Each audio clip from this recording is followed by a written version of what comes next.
Hello, and thank you for joining us. Democrats on the House Oversight Committee have released a new batch of photos from the estate of convicted sex offender Jeffrey Epstein. Some of the images depict prominent public figures, including President Trump, former President Bill Clinton, Andrew Mountbatten Windsor, formerly known as Prince Andrew, former Treasury Secretary Larry Summers, and more. None of the men have been formally accused or convicted of criminal wrongdoing related to Epstein. So far, Democrats have only released 19 out of thousands of images from the estate. Congressman Robert Garcia, the top Democrat on the Oversight Committee, says the photos are part of a larger search for answers. These photos were basically in the possession of the Epstein estate. And so that includes pictures that maybe were sent to Epstein. Perhaps he took himself. We know there's some that he took himself, that others took.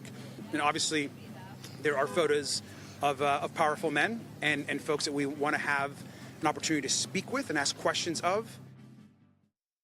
CBS News Justice Department reporter Jake Rosen joins us now. Jake, what can you tell us about these photos, where they came from, and what new information you're getting? Well, Lindsay, these are 19 photos published by Democrats on the House Oversight Committee that's currently investigating the handling of both the Department of Justice investigations into Jeffrey Epstein and his co-conspirator Ghislaine Maxwell, but also overseeing what the Jeffrey Epstein estate still has in its possession that could be useful for any valuable public information.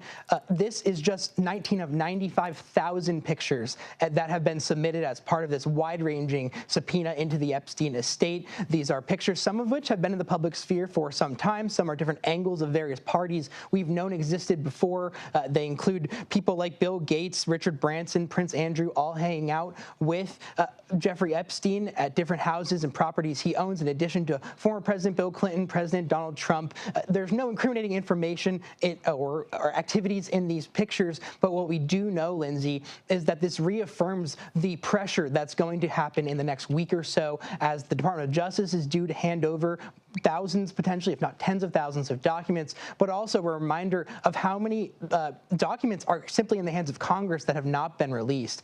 We've heard the House side, the Republican side of this committee, saying that Democrats have selectively cherry-picked a lot of this information, picking just the pictures that show President Trump and prominent political figures, and they say that there are more to come when they choose to release it. But what we see now is a move by Democrats to kind of amp up this pressure on the president. Where does the process stand to release all the files?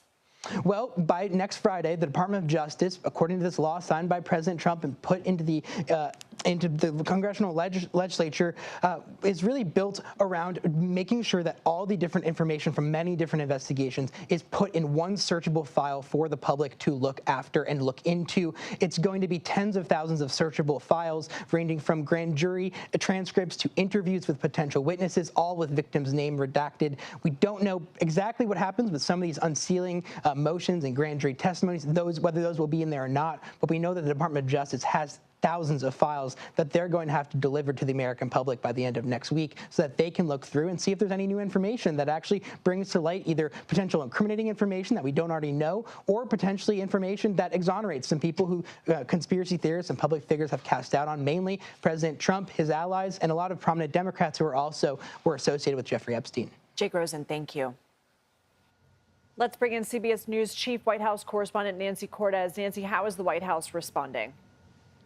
Lindsay, they've put out a statement saying that House Democrats here are selectively releasing cherry-picked photos with random redactions to try and create a false narrative. Essentially, what they're saying is that these photos of President Trump in the vicinity of Jeffrey Epstein are old and are from before the time that Epstein was even charged with any kind of crime. And they note that there are plenty of Democrats, and they list them, who continue to maintain contact with Epstein, even solicit donations from him after it was clear that he was accused of being a sex offender. And they go on to say that the Trump administration has done more for Epstein's victims than Democrats ever have.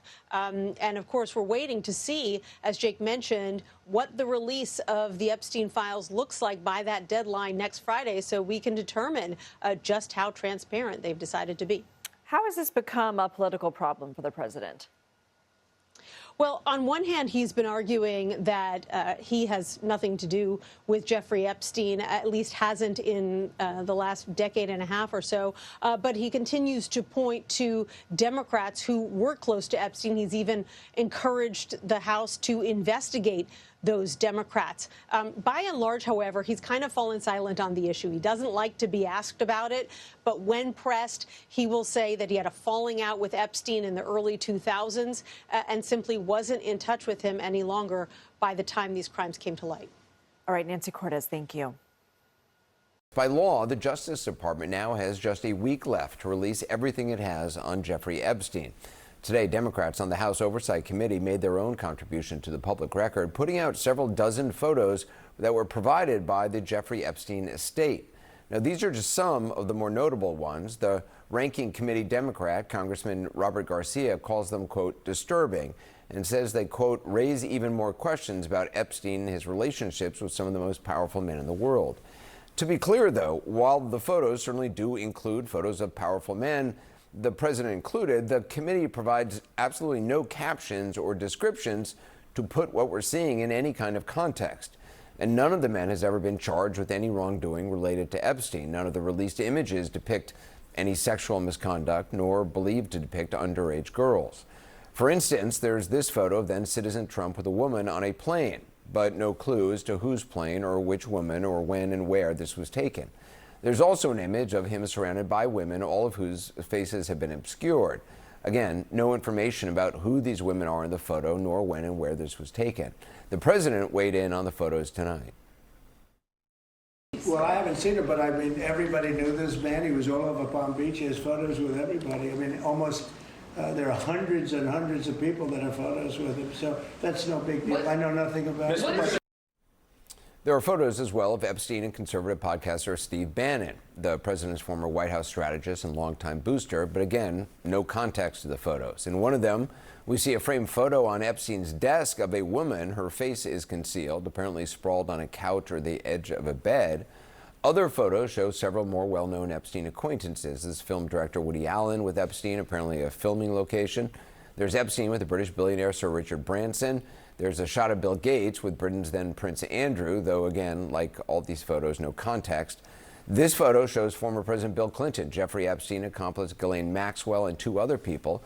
We should note that late tonight, Republican House Oversight Committee Chairman James Comer threatened contempt proceedings against Bill Clinton and Hillary Clinton if they don't appear for depositions on Epstein next week. Also among the photos, this one of a satirical Trump condom made by a New York novelty shop. One of those condoms is actually in the Smithsonian, though it's not on display. And more photos of Epstein himself, one in a tub, apparently taking a bubble bath, another at a bookstore, Barnes & Noble, apparently holding a book about himself over his face. Finally, there's this, unclear where it was taken, a GX99 massage therapy system. Joining me now, Democratic Congresswoman Melanie Stansbury, who sits on the committee that released the photos. Congresswoman, why did Democrats on your committee choose to release these photos now, and can you give any context around them? Do you know the context of them? Yes, so I was briefed on this release this afternoon, and as I understand it, on Thursday afternoon, the estate notified the committee that they had additional documents to produce in response to the subpoena that the committee had issued. This would be the fourth tranche of documents that have been released. As you recall, the first was the birthday book. The second was flights, schedules, and a series of documents. And the third were the emails that were these explosive documents a few weeks ago. And so the latest is a set of photographs that seem to come from an iCloud account that Jeffrey Epstein held, as well as photos that were attached to emails. And as was explained to me by the attorneys from the committee, there was no context provided by the estate. So there are 95,000 photos released by the estate. The attorneys went to New York to meet with the estate to authenticate that these were indeed from the estate, and they were released to the committee. As the attorneys explained to me, they are only about 10% through the entire photograph cache, and that there are many more very, very disturbing photographs, including potentially photographs of sex acts and other disturbing photos in this cache of documents. And so I don't know the specifics as to why the committee chose this representative few photographs, but certainly the photographs are quite disturbing. And just to be clear, what you just said, you said that there are other photographs that attorneys are still going through, which may show actual sex acts. Are those attorneys for your committee, or are those from the Epstein estate? Has the Epstein estate actually handed over those images already? Yes, they have. So this is an actual document production pursuant to the congressional subpoena. So we subpoenaed these documents from the estate, and they've been producing various documents in various tranches. So like I said, this is the fourth production, and the attorneys for the committee, which is a bipartisan set of attorneys, so both Democratic and Republican attorneys, went to authenticate the release of these documents. So do you know how many more photos your committee has, and do you know when they may be released? As was explained to me by the attorneys today, there's about 95,000 photographs were released by the estate yesterday. So you have, I mean, there's only been, I don't know, a dozen or so photographs released now. So you have almost 94,000 or plus photos still to go through, or are going through. As I understand it, that is what the staff and attorneys on the committee are going through right now, yes.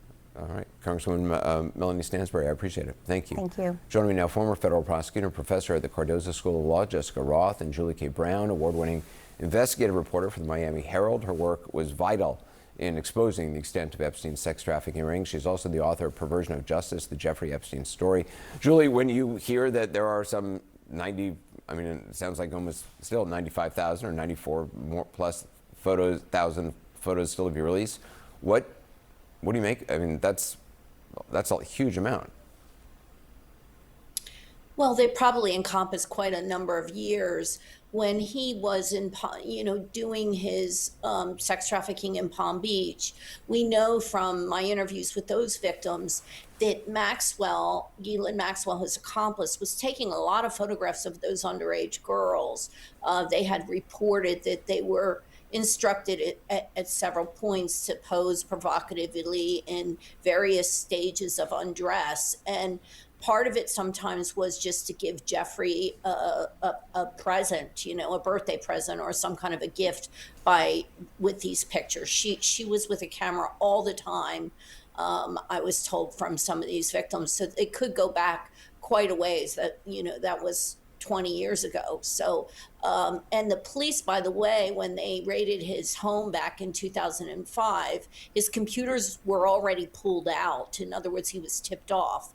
So they never got their hands on the photographs back then. They never got their hands on his computers, which presumably contained some of these photographs. So it's a long period of time probably that they have this information. Jessica, why do you think some of the faces were redacted by the committee and others not?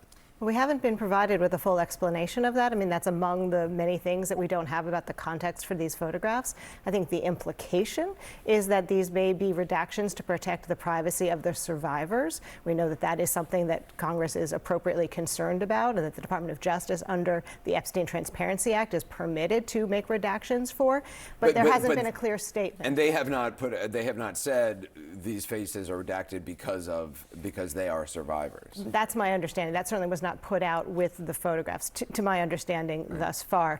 But again, we don't have so much of the context for these photographs. We don't have the dates on which they were taken. We don't have where they were taken, or information about what was happening at the moment when the photographs were taken, sort of outside of the frame. Right. I mean, some of these could be, public events that the people are just being photographed with, to the point that the president made. I mean, I think it's a fair point. Many people had photographs of Jeffrey Epstein. Right. We need a clear statement from Congress about why they're making the redactions that they are, and more context to be able to appreciate the significance of these photographs that were released today. Julie, the Department of Justice has a deadline, December 19th, to release the documents, as you well know, that it has in possession. Do you think they'll meet that deadline? And how much redaction? I mean, I guess there's no way to know what Pam Bondi's going to do and what kind of instructions she's following. But what's your hope or what's your sense? Well, I think that they are obviously going to have to release something. It's just a question of how much it's going to be redacted or how much they're going to withhold on the grounds that now, as you know, the president announced that they were going to do an investigation into Democrats. So that's an open criminal investigation. So they could use that as a reason to not turn over some of this material.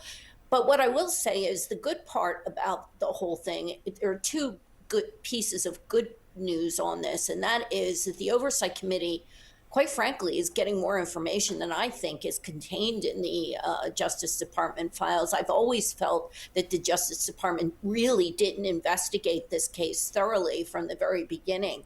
So we're probably getting more information from them, number one. And number two, we have the victims, and more of them are talking and coming out every single day. And they know what happened, and they are talking.